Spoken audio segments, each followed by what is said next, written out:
It is Tuesday, January 9th, and this is The National. Tonight, the Calgary connection to a deadly swatting hoax in Kansas City. How police zeroed in on the same suspect for a similar prank. Also, a national exclusive. Olympic snowboarder Mark McMorris speaks about the injury that almost killed him and his gold medal hopes for Pyeongchang. And Steve Bannon, the man credited with the rise of Trump and the alt-right, comes crashing down. He's out of his powerful job at Breitbart. But we begin with a developing story in California. Communities devastated by wildfires last month are now seeing flooding, deadly mudslides, and dramatic rescues. Anybody have total education time?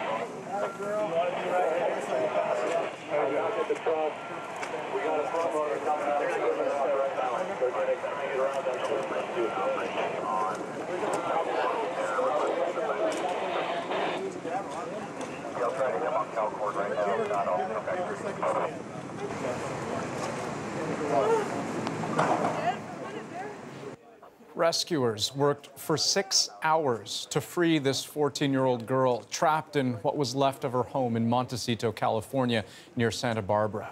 Incredibly, it doesn't look like she was badly hurt. But not everybody is so lucky. Emergency crews throughout California are still trying to reach survivors who are trapped by mudslides. And tonight, at least 13 people are confirmed dead, with that number expected to rise. The dangers of the mudslide zone stretch from Santa Barbara to Duarte. That's more than 150 kilometers across. At least 15 million people are on flood watches in California. Rescue teams are rushing into overwhelmed communities, pulling survivors from this muddy mess. Search dogs are being used to look for victims on the ground. And in the air, the U.S. Coast Guard is pulling residents to safety.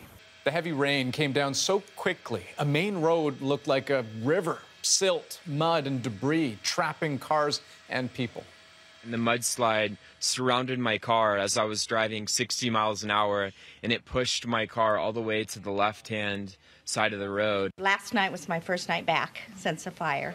This winter storm devastation is another blow for thousands of people who were forced to evacuate again after surviving the recent wildfires. I thought, I just can't do it again. I didn't know that it was going to be this bad. Ventura and Santa Barbara counties, hard hit by these mudslides, are the same places where a massive fire raged just weeks ago. Then the rain was desperately needed. But now the wildfire-ravaged land has lost crucial vegetation and left hillsides bare. And storms wash across those burned-out communities, swallowing what the flames left behind. The rains that have come in and brought down all the silt from the recent fire. Now, there are so many incredible stories coming out of California tonight. Berkeley Johnson lives in Montecito, and I want you to listen to how he describes the ordeal of climbing to the roof of his house as boulders destroyed his home below. I heard the rumble of the rocks, and I looked over at the river, and the trees were just coming down, choo, choo, choo. And we ran into the house, and right then the boulders busted through our house, and we got upstairs, and it got up to about 8 feet, 9 feet up the stairs, and we were able to crawl out our window to the roof. The house is wiped out, just took everything out. And then later we were worried about a neighbor's house, and we went over to see.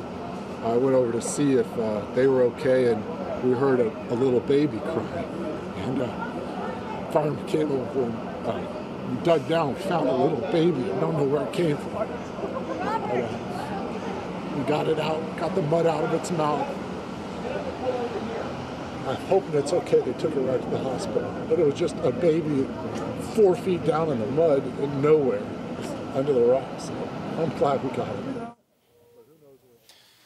Wow. And Ian, I'm sure that is just a sliver of the human tragedy and heroism in California tonight. This is the Golden State, right? The state that is supposed to be so beautiful, renowned for that. But fires earlier a few months ago, and now these floods, it has been a terrible few months, Andrew. Yeah, and one more thing I can add to this story. You know, in a place we're having the weather cooperate will be so absolutely critical. Tomorrow, they are expecting an improvement with some sun in the forecast. All right, Andrew, let's move on to the other big story south of the border tonight. Steve Bannon has stepped down as the head of the Breitbart News Network. He has often been portrayed as the man behind the president's success who used Breitbart as a mouthpiece for Trumpism.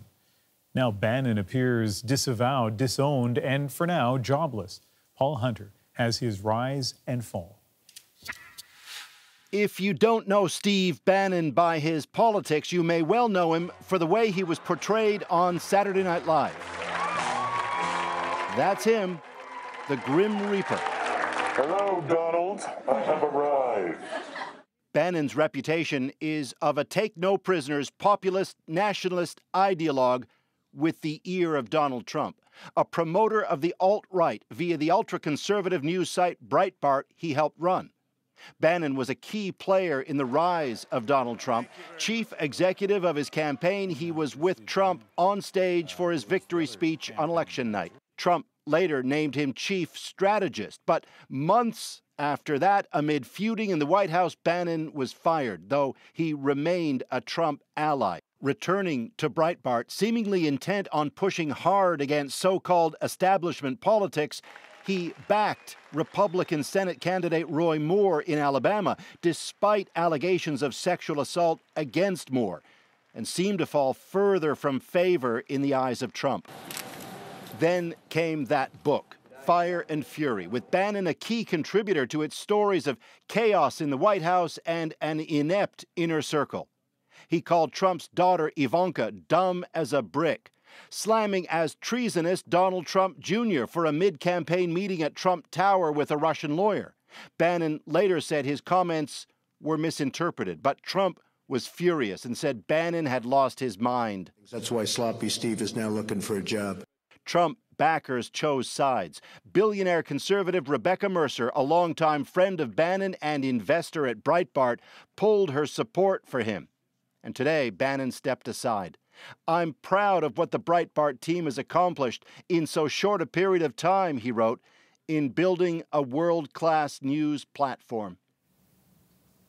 And Paul joins us now for more on this. A lot of people, Paul, wondering about what happens now. After all, many have considered Bannon as the brains behind the president. Yeah, don't tell that to Donald Trump. The preamble to Trump's line about Bannon losing his mind was, in Trump's word, that Bannon had nothing to do with Trump's presidency. But he ran the campaign, and he was Trump's chief strategist at the White House. He had an office in the West Wing. He had a better vantage point than even Michael Wolff, author of that book. And absolutely, Bannon cultivated the notion he was the guy who got Trump into office. And absolutely, that goes away now. What began with infighting and then Roy Moore, then dumb as a brick Ivanka and treasonous Don Jr. is now Steve Bannon being ghosted. He's gone. Longtime Trump friend Roger Stone is quoted tonight saying, in effect, this is what happens when you think you're smarter than the boss. That said, there's also word tonight Bannon's considering moving deeper and more fully into politics. He has no shortage of big plans, Ian. The question really is whether he has anyone left on side with him. Thanks, Paul. Well, if Trump runs again, when Trump runs again, who's that going to be against? Reporters got the chance to ask the president a question on a lot of people's minds.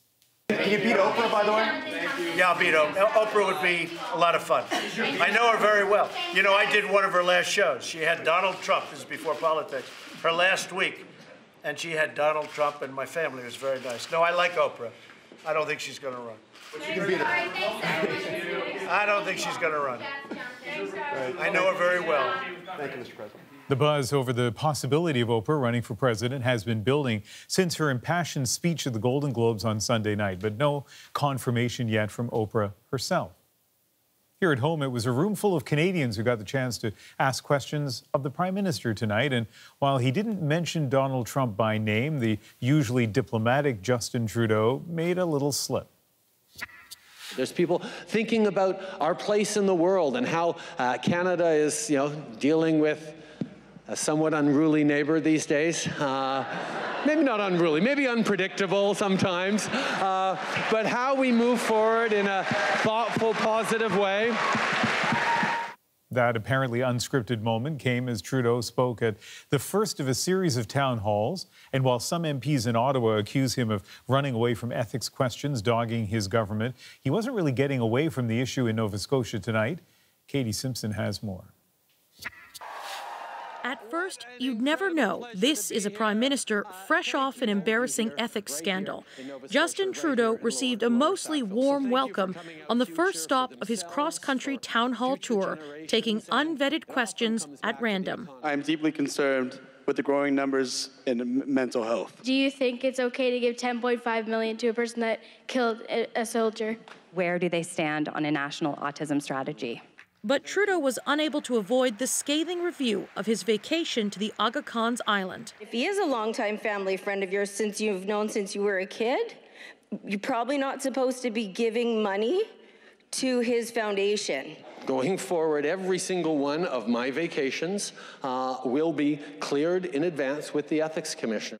It's a line of questioning the opposition wants to continue, but in a much different way. Town halls are great.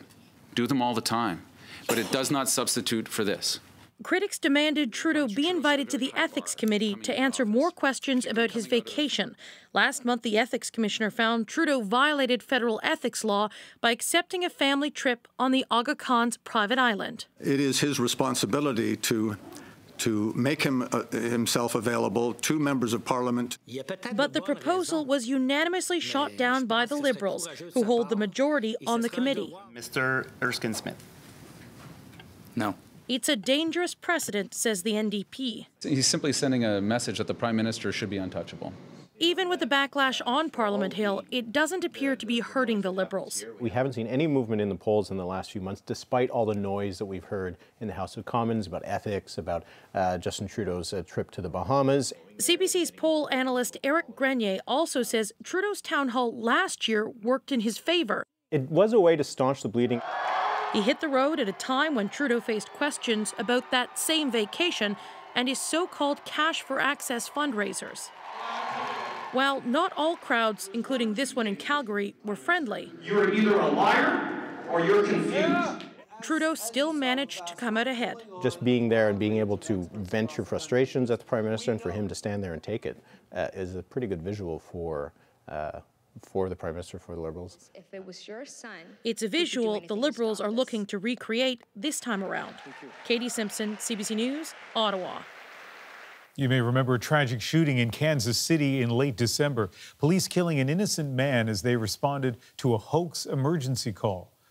Well, now the man charged in that case is wanted by Calgary police for another fake call. More on that in just a moment, but first some background on the dangerous prank called swatting. Hello. Hi. What's going on? My dad, Francis,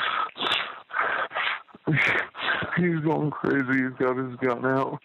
These calls are designed to generate the most massive EMS response possible. Swatting first caught on years ago in the Los Angeles area when people would call 911 to summon police SWAT teams to the homes of celebrities, pretending someone was hurt or taken hostage. The perpetrators were often teens, and the targets often ended up terrified or even worse. Calgary police are unlikely to get their suspect, as Aaron Collin tells us he's already in jail in Los Angeles. In an LA courtroom, an extradition hearing for the suspect in a deadly swatting incident in Kansas. Nearly 2,000 kilometers away, Tyler Barris faces similar charges in Calgary. I know I watched the news, and I read the call, and I right away triggered something. You know, I'm like, this sounds very familiar. So it sounded familiar because it was. Barris is accused of making a fake 911 call to Wichita police 3 days after Christmas. Because I already poured gasoline all over the house. I might just set it on fire. Posing as a resident of a house in Kansas, the caller said he'd shot his father and was threatening to shoot his mother and sister.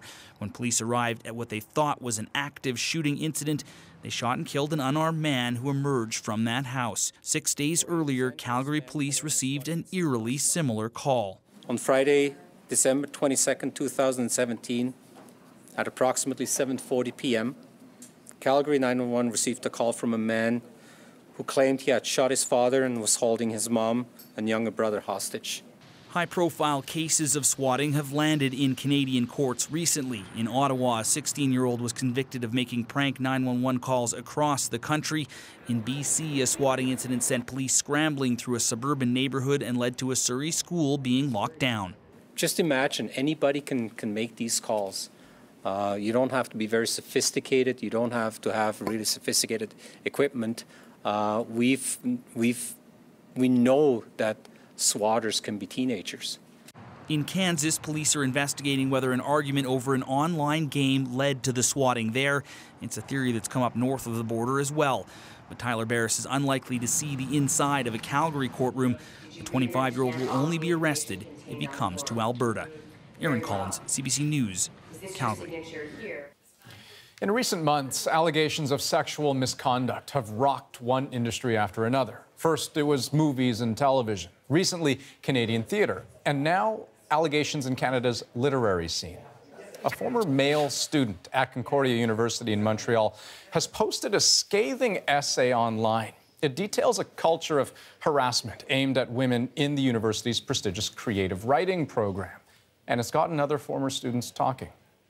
My first reaction was I felt physically ill. It was the first time I had seen it kind of detailed in a way that was how systematic it was and how pervasive and acceptable it is within the department and how everybody knows. Concordia's president has acknowledged the allegations, calling them serious and disturbing. Jayla Bernstein spoke with a former student who says she was a target. This Montreal writer says the culture of misogyny at Concordia dates back to the late 90s. I find it impossible to believe that they did not know this was happening. That disbelief is shared by others. To call it an open secret would imply it was a secret. It wasn't, one former student tweeted. Yeah, it was just common knowledge. But it was an online post by a former male student, Mike Spry, that captured people's attention. He describes an environment of toxic masculinity at Concordia University's creative writing department. And he mentions one Concordia prof who would brag openly about dating or sleeping with students. He would attempt to manipulate by buying them drinks and promise them publication and praise. He adds, if they eschewed his advances, he would denigrate them and their writing. CBC has reached out to Spry for comment, but he was not available. O'Neill is now an accomplished writer, but when she was studying at Concordia and still unpublished, she says a professor showed interest in her poetry. She was thrilled and agreed to meet him for drinks with the hope of discussing her work. That did not come up at all during the meeting. It was just he was just hitting on me the entire time. He would lean over and try and kiss me, or he would like stroke my arm, and then I would always kind of pull back. It made her doubt herself and her talent. Because I didn't know, was I actually a writer of merit who deserved to be published, or was it because this was some quid pro quo business where I was expected to sleep with him? This former student studied creative writing at Concordia up until 2013. He describes an atmosphere that was aggressive and predatory. There's just something that's just completely unhealthy about, being in your late 30s and your 40s and buying drinks to 20-year-old students. And there's something there, and just like the sheer power dynamics, that's just completely wrong. Concordia University responded to the allegations in a statement. President Alan Shepard said, "I am disturbed by what I read in the blog post. These allegations are serious and will be treated seriously." O'Neill says she's taking comfort in the fact that today students can no longer be silenced. They're all shaking in their boots because young women have media outlets and they just have to tweet about it and we all hear. And also we've begun to believe each other. Jayla Bernstein, CBC News, Montreal. And still ahead on The National. His family built the West Edmonton Mall, and now he's betting big on a mega project in New Jersey. We'll take you there. Harry and Meghan step out. We have the highlights from the new royal couple's second official public engagement together. Plus, less than a year after a crash almost killed him, Canadian snowboard sensation Mark McMorris is heading back to the Olympic slopes. Do you get nervous still? Do you just still get scared? Hell yeah, man. So nervous. It's crazy. Hate the feeling before you drop in. As soon as you drop in, you're like, oh, I can feel my legs again. It's just snowboarding.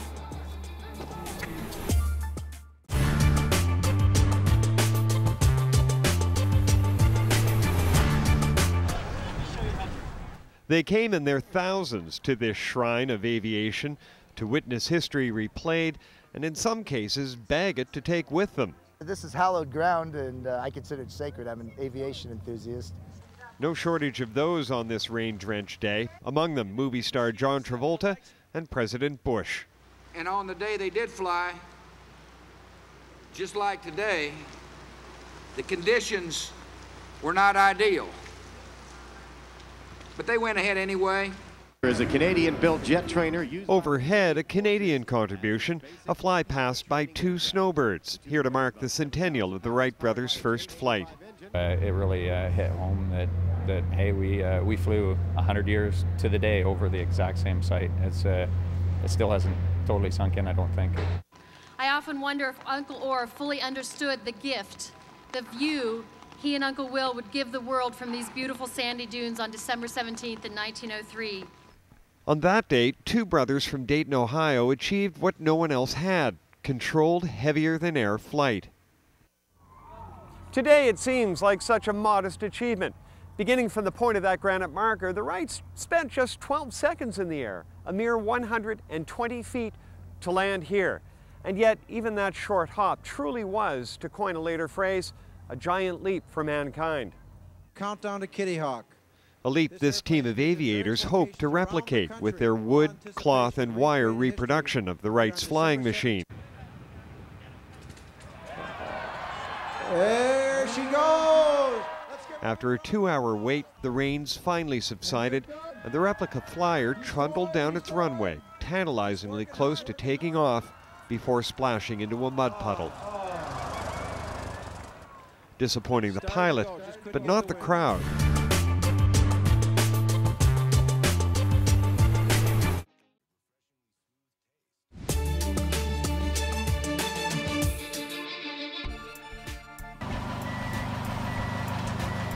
On the National tonight, snow has stranded thousands of tourists at a popular ski resort in the Swiss Alps. 13,000 of them trapped due to the massive snowfall in the last 2 days.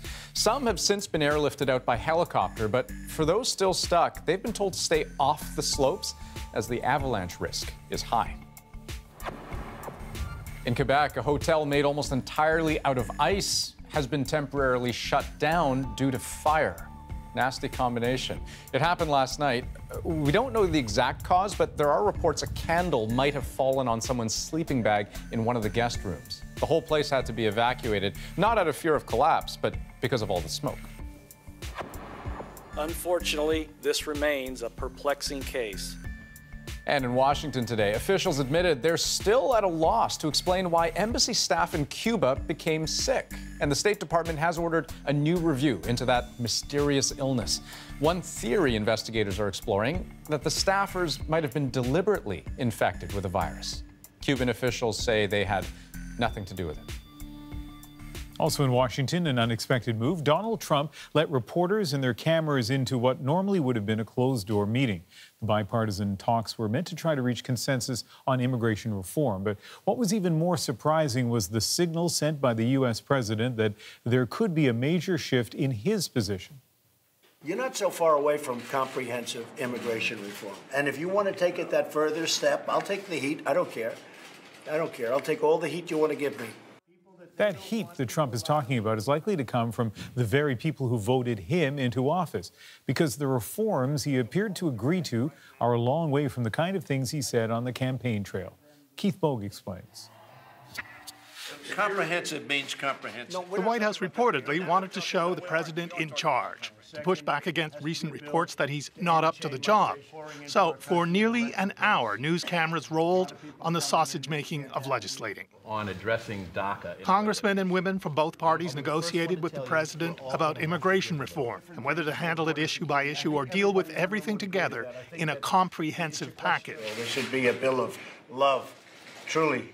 At times, Trump seemed not to follow what was being discussed. Democratic Senator Dianne Feinstein asked him if he'd consider a bill to protect DACA immigrants, that is, immigrants who were brought to the country as children and have made their lives in America.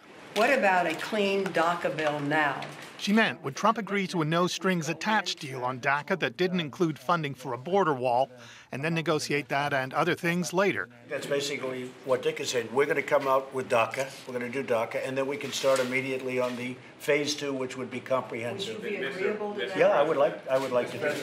Republican House Majority Leader Kevin McCarthy jumped in to straighten Trump out. But I think that's what she's saying. I think she's saying something different. Trump's openness to comprehensive reform set off alarms among his supporters, who fear that could include amnesty and a path to citizenship for people who arrived in the country illegally.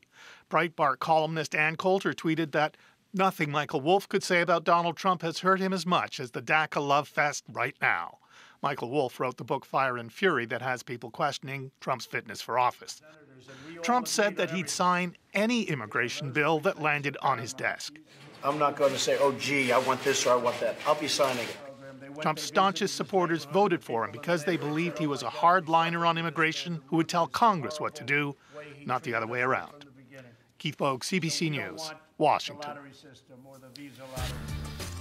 Well, next on The National, I sit down with Mark McMorris. You'll hear from the star snowboarder on his upcoming Olympic run, less than a year after a catastrophic crash nearly killed him. I was definitely wondering, like, what am I even doing? Why am I doing this, you know? But I quickly got that thought out of my brain, and this is what I want to be doing. I just need to get some better breaks here.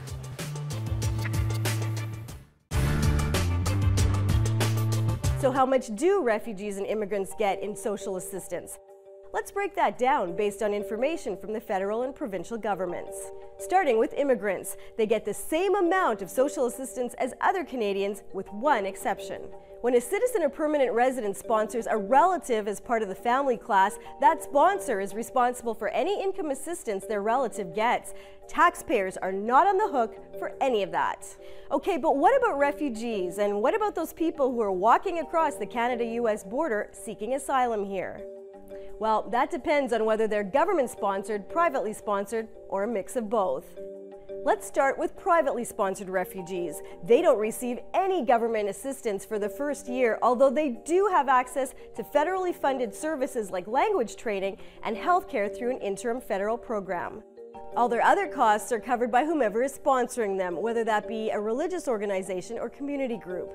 After their first year, if refugees haven't found work, they're eligible for social assistance or disability benefits at the same rates as Canadian citizens. That rate varies from province to province. Government-sponsored refugees are the second category. They're supported under a federal resettlement program for 1 year or until they become self-sufficient, whichever comes first. As of July 2016, the annual maximum amount is $50,000 per family, depending on how many people there are. That includes a one-time payment to set up their household. After 1 year, they become eligible for provincial social assistance at the same rates as other Canadians are. The third category of refugees is a blended visa office referred program. They get federal assistance for the first 6 months, private sponsors pay the other 6 months. But did you know refugees who are resettled from abroad actually owe the government money? That's right, the Canadian government asks them to repay the cost of traveling to Canada. The maximum loan is $10,000, even for large families of 8 people or more. It's interest-free for 1 to 3 years, and then refugees have up to 6 years to repay it, depending on how much money is involved. And even though that's a lot more than some of these families earn in a year, 91% of them manage to pay back those loans. That brings me to asylum seekers. They've been in the news a lot lately for crossing the border on foot. Asylum seekers don't get any of the federal resettlement assistance that other refugees get. In fact, they usually live in emergency shelters or with friends and family when they first get here. But they can apply for provincial social assistance once they're deemed eligible to make a refugee claim or while they're waiting for their hearing. They're covered if their claim is accepted or if they're in the appeals process. They get the same amount as Canadian citizens, and there's no cap on it. So no matter how many people apply, everyone gets the same amount. Meanwhile, their children can go to public school as soon as they have a permanent address. And they can access legal aid in 6 provinces. Ottawa covers most of that cost. Now, it's important to note that refugee claimants are eligible to apply for a work permit, and most of them are pretty eager to support themselves. I know, the big question is, does an increase in refugees and immigrants mean less social assistance for other Canadians? We spoke to a number of experts, and their consensus is no. But a sudden influx of refugees could have an impact on housing, for example. Ottawa gives the provinces a lump sum for affordable housing, so more immigrants and refugees could mean more people vying for limited spots.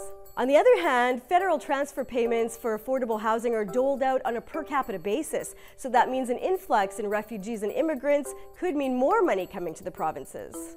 You might be wondering, how quickly do refugees become self-supporting? Remember the boat people, 60,000 Vietnamese who came to Canada between 1979 and 81? Well, within 10 years, 86% of them were working and speaking English with some proficiency.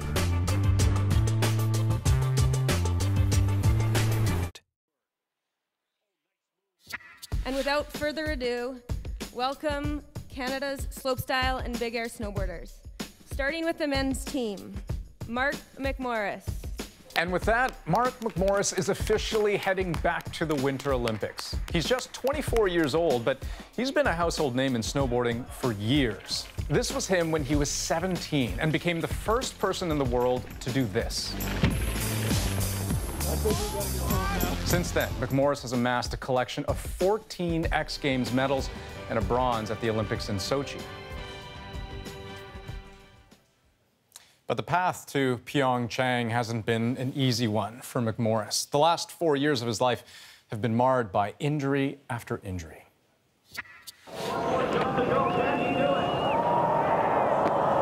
McMorris won that bronze medal just 11 days after breaking a rib. Mark McMorris takes off. 2 years later, while competing in LA, he caught an edge and fell hard on the landing, breaking his right leg. After all that, rebuilding his body and managing to get back to his winning ways, disaster struck again. While boarding with his friends in the Whistler backcountry, he took a jump, drifted a little to the side, and slammed right into a tree. He broke his jaw, his left arm, his pelvis, some ribs, ruptured his spleen, and he suffered a collapsed lung. No doubt, he was lucky to be alive, and it would be an arduous road to recovery. But it's a road McMorris had been down before. So, despite how grave his injuries were, he was named to Canada's Olympic team just days after the accident. The only condition, he had to get healthy in time. That might have been just the motivation he needed. Mark, how's it going? Not too bad, how about you? Good. I sat down for an exclusive interview with Mark McMorris this morning in Whistler. So, how are you feeling? I mean, the Olympics are coming up. Yeah, I feel good. Glad it's finally here. It's always a lot of prep and a lot of conversation about this one event that's so far out. So glad it's here and glad I'm healthy and happy and ready to go do my thing. Yeah. Well, you talk about being healthy. You can't seem to stay out of trouble.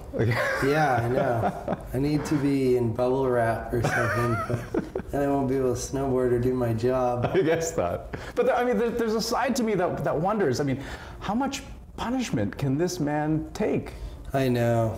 Sucks. I don't know why it keeps happening in these weird freak accident ways, but I'm on a good path now and really happy to be alive for one and to be snowboarding for two, and just trying to appreciate all the things I get to do and take each day at a time and not look too forward. And I felt like when I broke my rib, I was looking forward to the X Games or looking forward to feature and not taking things step by step. And then sure enough, I'm going to the games with a broken rib. And then I can recall when I broke my femur, I was so caught up on if I was going to Oslo the next day or if I was going to shoot for Travis Rice for his new movie. Just like so much things were going on, and then bam, broken femur. And then this time in the backcountry, it was just a freak accident. I was definitely wondering, like, what am I even doing? Why am I doing this, you know? But I quickly got that thought out of my brain, and this is what I want to be doing. I just need to get some better breaks here. But I keep being ready at the right times, you know? I'm like healthy all season, do great in all these competitions, and then pretty much die and then come back and start competing again. And it's just like, it's really insane what's been going on. But explain that for me. How are you able to do that, to bounce back so quickly? Because, I mean, obviously you have to have a great team around you, right? But you, not everyone could do that. I mean, you've got to draw on some kind of inner strength there. Totally. I think I have great inner strength, and I'm really competitive as a person, and I definitely have to give a huge thanks to my team because they're the ones that physically rebuild me. But physical is only half the battle. 50% of it is mental and trying to convince yourself that you still belong on the podium and you still belong at these events. So that can be a little tricky, and I feel like you heal physically within maybe 5-6 months from an injury, but then it's like 2 or 3 months to get that mental healing. Well, let me ask you this. Was there a part of you that was scared to get back on the board? Yeah, I don't think I was necessarily scared to get back on a board, but definitely I've been scared of doing some of the triple corks and 1620s and some of those super high risk tricks. But every time I try them, they seem to work out. I just don't necessarily do them all the time. It's not, I'm trying to pick and choose my battles, and when I do a really, really hard trick, I want to be so mentally prepared and focused and use every ounce of energy I have to do it right. And I feel like I've become a little bit more wiser with my training over these last 2 injuries. Do you get nervous still? Do you just still get scared? Hell yeah, man. So nervous. It's crazy. Hate the feeling before you drop in. As soon as you drop in, you're like, oh, I can feel my legs again. It's just snowboarding, but it's really nerve-wracking prior to it. It's butterflies in your stomach. Can I just say, you seem so laid back, so chill about everything. What freaks you out? Nobody likes not chill people. No, we love it. But what, does anything freak you out? Things that freak me out. Being back in the position I was in March, when I was pretty much dead, like laying there in the backcountry. Helicopter tried to get into me 3 times. And then on the 3rd time they got in because it was cloudy, you know, and I had a ruptured spleen. I'd just die if it took too long, you know. So it's just things like that. Yeah, if you don't do that good at this contest, you're still not like dead, you know. You can still go snowboarding the next day. I just want to appreciate what I do for a living, when before it was like, just like had to be on this like upward, like I need to keep getting bigger and bigger and better. And I think now I'm just trying to let it naturally happen, and it seems to still be happening with way less stress, and I'm liking it. So tell me, what would success look like for you in Pyeongchang? Success for me in snowboarding is riding to the best of my ability and doing the run I came there to do. That's ultimate success. Icing on the cake is winning medals. That's awesome. I definitely want to walk away with 2 medals. That would be the best case scenario. If they were gold, it would be double best case scenario. But it's a judged sport, you know? Sometimes they're down with you, sometimes they're not. Most of the time they're down with me when I ride to the best of my ability. So that's my goal. Go there, ride to the best of my ability in both events, come home with 2 medals, and smile really big. That'd be the goal. Well, here's hoping for the double best case scenario. And 2 North Korean skaters who have been coached in Canada are on the cusp of fulfilling their Olympic dream.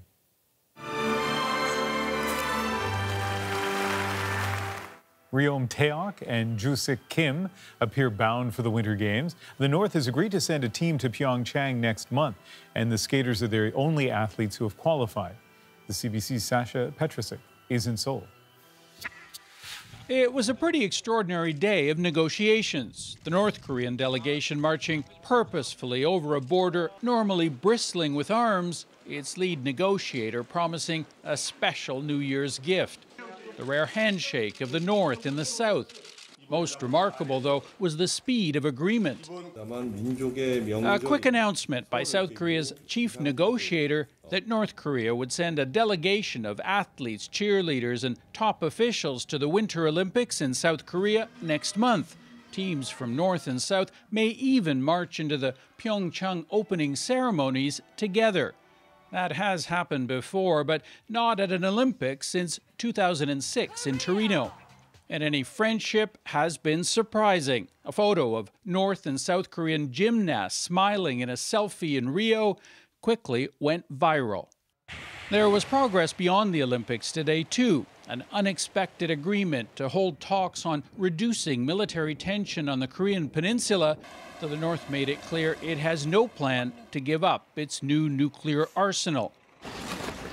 In Seoul, where Olympic anticipation and a little winter recreation are starting, there is both hope and skepticism over North Korean promises. Take this father and daughter duo. She says the games will now be less likely to be disrupted by the North's military action and more harmonious. I think this will be a good time for the North and the South to kind of come together. Her father disagrees. Sure, those guys in the North make promises, he says, but I don't trust their actions. America might not be entirely happy about all of this either. The closeness and apparently easy cooperation between North and South here. The fact that Seoul is willing to suspend some sanctions against senior North Korean officials in order to allow them to come for the games. And most significantly, the threats aimed at Washington, even as negotiators smiled and shook hands here. North Korea says all of its nuclear missiles are aimed at just one target, the U.S. Sasha Petrusik, CBC News, Seoul. So why are the Olympics so important as a potential diplomatic opening? If history is any guide, when it comes to the Koreas, sport is one of the few ways to break the ice. The 1988 Seoul Olympics were going to be South Korea's coming out party, and to try to disrupt it, the North turned to terrorism. In the lead-up, North Korean agents bombed a Korean Airlines flight, killing all 115 passengers aboard. Seoul made anti-terror drills a centerpiece of its Olympic preps, but the games were peaceful and marked the starting point of a new diplomatic process. As talks proceeded, the two sides bonded in sport. In 1991, they sent their first unified team to the World Table Tennis Championships and crushed the Chinese. That was a big deal for both countries. While they never competed together at the Olympics, in Sydney, they started the practice of marching together under a unification flag. Violence still erupted as Seoul was hosting the 2002 FIFA World Cup, the North firing on a South Korean vessel. That triggered a fatal naval battle. But the symbolism of international sport continues to raise hopes. Now, after more than a year of threats and brinksmanship, it will be hard to separate a real diplomatic thaw from theater. Up next, the Canadian building the American dream.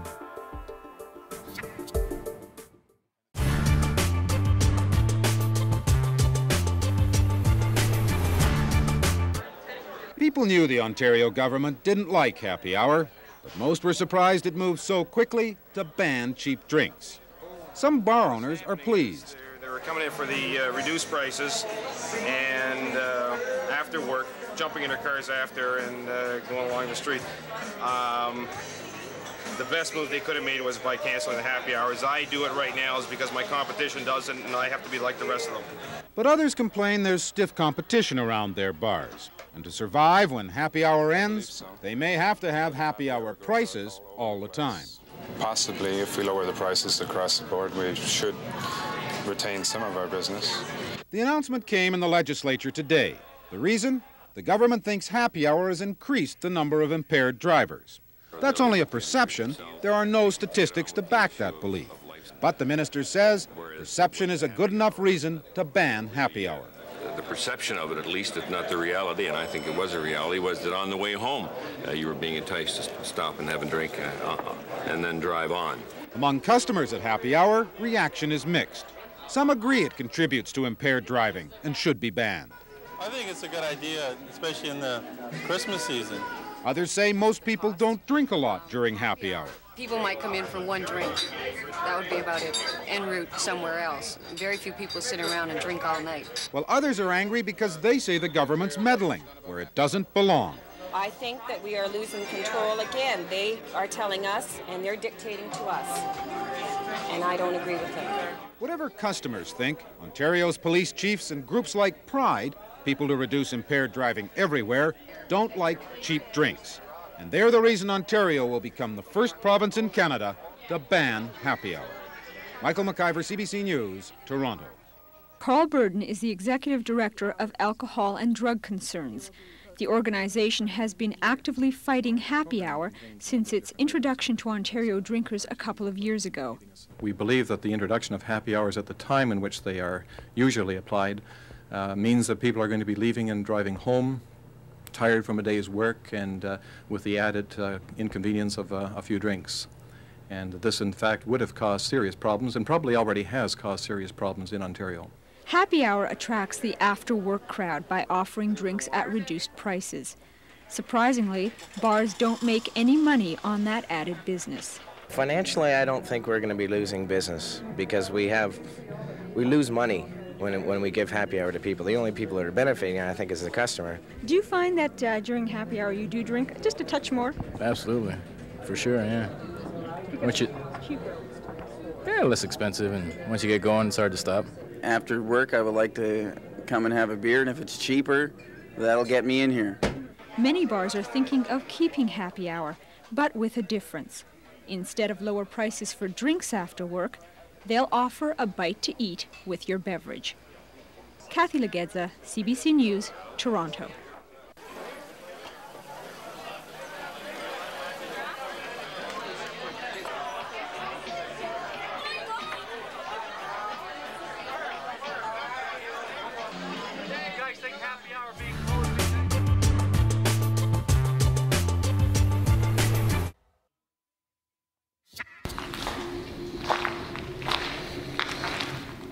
This is a sampling of something called Dead Malls, a series of videos that take us on a surreal tour of old U.S. shopping centers that can seem apocalyptic.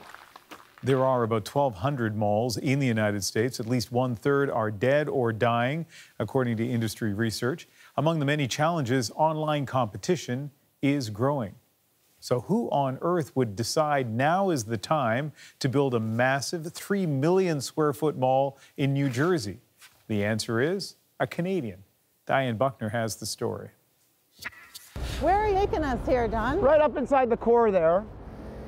This is the water park. Don Gurmesian is excited to show off the gigantic retail and entertainment project he's developing. We have a Kung Fu Panda zone, we have a penguin play area. It's called American Dream, right across the river from New York City in New Jersey. $4.8 billion will have been spent by next year's opening day. It's about 50% larger than the theme park we have at our Mall of America, and quite a bit larger than what we've got at West Edmonton Mall. Born in Edmonton, Gurmesian is a third-generation member of the famous family that built the two biggest malls in North America, West Edmonton and Mall of America in Minneapolis. How many people are working here right now? Today we've got about 1,200. But Don is taking the lead on American Dream. Just don't call it a mall. I'm not a believer in malls. I've actually forbidden people in my company to use the word mall. We are the opposite of mall. No wonder he wants to distance himself from the word mall. America has far too many already. The number of U.S. shopping centers grew twice as fast as the population did between 1970 and 2015. That's why American Dream is so focused on entertainment. Yes, there's retail, but half the space will be attractions, such as an indoor ski hill, a DreamWorks branded water park, an aquarium, a skating rink, a Legoland, and more. This is our show suite. So we bring tenants up here all the time when we want to show them what the project is all about. Right. So this is a model that we've created of the luxury component inside the center. So I mentioned to you earlier. It's the formula from the family's other malls, a destination that offers a variety of activities while also luring in shoppers. If you're coming to go to the entertainment components, you can't just park on the outside of the center. You've got to actually go walk through the stores. The retail. That's right. So the theme park, the water park, there's only one entrance, and you have to park in our, call it almost 30,000 stalls, and you have to walk through the mall, through the, I don't like to use the word mall. Gotcha. That's right. You said mall. You have to walk through the project in order to access the theme park and water. Whatever you call it, this particular project has already defeated other developers. Xanadu, as it was called then, launched 14 years ago, led by another company altogether. Close to $2 billion was spent before construction came to a screeching halt. 2008, 2009, when Lehman Brothers went bankrupt and the capital markets dried up and there was nobody left to fund any project anywhere in North America, that's when the project sort of sat dormant. It sat dormant for 5 full years, a massive eyesore next door to the sports complex that's home to the New York Jets and Giants. So thank you all for being here today. New Jersey Governor Chris Christie once called it the ugliest damn building in New Jersey and maybe America. He sounded relieved when the Gurmesians' takeover was announced. One of the first projects is going to be getting that ugly outside of this building, the hell off the side of the building. Right, Nader, we're getting that off? Excellent, good. And you're teaching retail strictly. Yeah, retailing leadership, yeah. So. Mark Cohen has been watching American Dream since it started. He was a department store CEO for decades and now teaches future executives. Somehow I'm a bit more than cynical about tourists in New York City wanting to venture into New Jersey to shop at a mall. And he's not at all convinced that the Gurmesians' previous success means American Dream will work. I think this phenomenon worked well in Minneapolis, where there wasn't a lot of competition for this sort of development. This worked well in Edmonton, where there wasn't any competition. But in the metro New York area, there's enormous competition. There's enormous alternative choices that are, in many respects, far more convenient for tourists. We don't look at it like a risk. We don't look at it like there's a maybe here. We know how the market is changing. We know how retail is changing. Don Gurmesian believes residents and tourists will flock to American Dream. He points out that half of the 62 million visitors who come to Manhattan every year bring their kids. After one day in New York City, after you've gone to the Empire State Building, the Statue of Liberty, and Central Park, what do you do with the children? And he says 100 million cars pass by the site every year on 3 major highways. As for the threat of online shopping, you can't go to a water park on Amazon. You can't go to a theme park online. These folks have never done anything in this area, and so they always run the risk of underestimating some of the complications that they'll have to face. Opening day is scheduled for March of 2019. But even with that date more than a year away, it's clear there's a world of work to be done. The project is so huge. That's the American dream, isn't it? Yeah, we're into big ideas. Dreaming big has worked for the Gurmesians before, but with too many malls in the U.S. already, this gamble is anything but a sure bet. Diane Buckner, CBC News, East Rutherford, New Jersey. Okay, and as we head to break, we want to show you the scene in London today as Prince Harry and Meghan Markle made their first public appearance of 2018.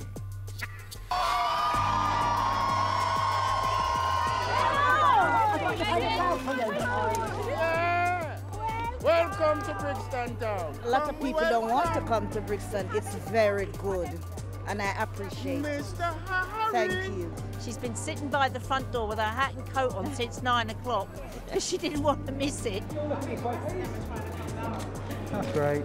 So good to meet you. Congrats with everything. Hey, you're very popular. Yeah. Believe it or not, everyone is listening, and I'm in the same room as the royal couple right now. Ask around because everyone's talking about it. This, that, back, and then forward, and then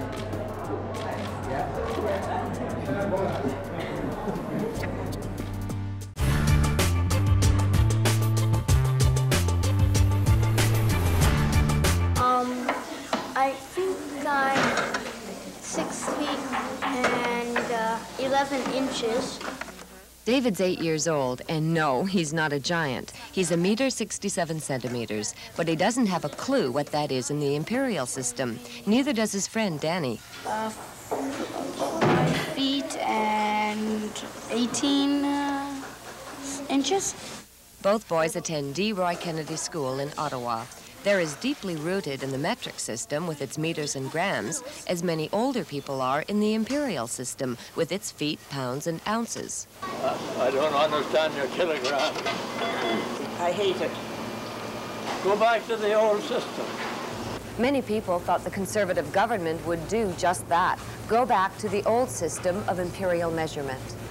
When in opposition, the Tories were against mandatory metric. In fact, 37 Tory MPs defied the law by running a gas station near Ottawa which sold by the gallon.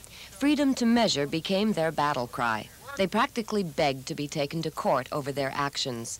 Instead, the Liberal government prosecuted a Toronto gas station owner, and the government lost. Mandatory metric was ruled unconstitutional, and the government was forced to back down. That was November of 1983. The Liberal government did appeal the decision, and eventually the government won. But by now the Conservatives were in power, and they found themselves in a sticky situation. If they kept Canada on its course to the exclusive use of metric, they'd look like hypocrites. But switching back to imperial would be political and economic suicide. Industry in the country was almost completely converted to metric, and the cost had been enormous, more than $1 billion. So the Tories took the only safe political option open.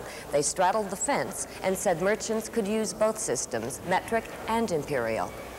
The result has been chaos in the marketplace and utter confusion for consumers. There are no regulations governing how merchants measure and price certain goods, including food. Here's one that's pounds only. It's a situation Kathleen Stevenson monitors with dismay. She's policy director for the Consumer Association of Canada, and she says the double standard of measurement is a raw deal for shoppers. If you don't have one single consistent system, it's really hard to figure out which is the better buy. A price per kilogram for hamburger or a price per pound.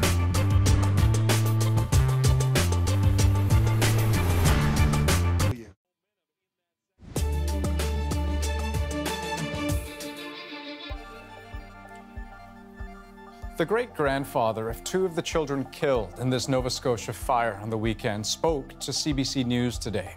In all, the house fire left 4 young kids dead and 2 adults injured. Irvin Olsen says he's been overwhelmed by his community's response. Kayla Hounsell has more. 7-year-old Maya, 4-year-old Jayla, baby Winston, and their cousin Mason were all lost in the devastating fire in Pubnico Head. Today, the fire marshal is at the scene combing through the charred remains. At the same time, the community and those surrounding it are doing everything and anything to try to help. We are overwhelmed by the goodness and the kindness of people. We live in a great province. Irvin Olsen's granddaughter, Emma Kennedy, escaped the burning home. My granddaughter basically walked out of the house into the hospital with her house coat and her slippers. Now, he says, she's lost everything else. The worst thing could ever happen to a mother is to lose her children. That's truth. That's truth, and she has lost her children. Olsen's great-granddaughter was one of them. She's a doll, and we were, you know what? We was privileged to know her. We were privileged to have her even the short amount of time we had her. We're privileged. We're privileged to have her. Olsen says his granddaughter's fiancé, a fisherman, is still in the hospital. He suffered smoke inhalation and came out of an induced coma late Monday. A fellow fisherman is now pledging to donate the pay from his next catch to help the family. No money in the world is going to change how they feel, but if you can take one small burden away from them that they don't have to worry about, well, it's something less they don't have to think about right now. Olsen says people have been dropping off toiletries, boots, and other items. The municipality has set up bank accounts for people to make cash donations. Because it's a small community and everybody knows everybody and they all feel, or I think anyway, that they have to help. Olson says his family is grateful for that support that is helping them through these very tough days. Kayla Hounsell, CBC News, Halifax. Tough days in that community, and in Oshawa, too, of course, also had a tragic fire. That is the National for January 9th. Good night. Good night.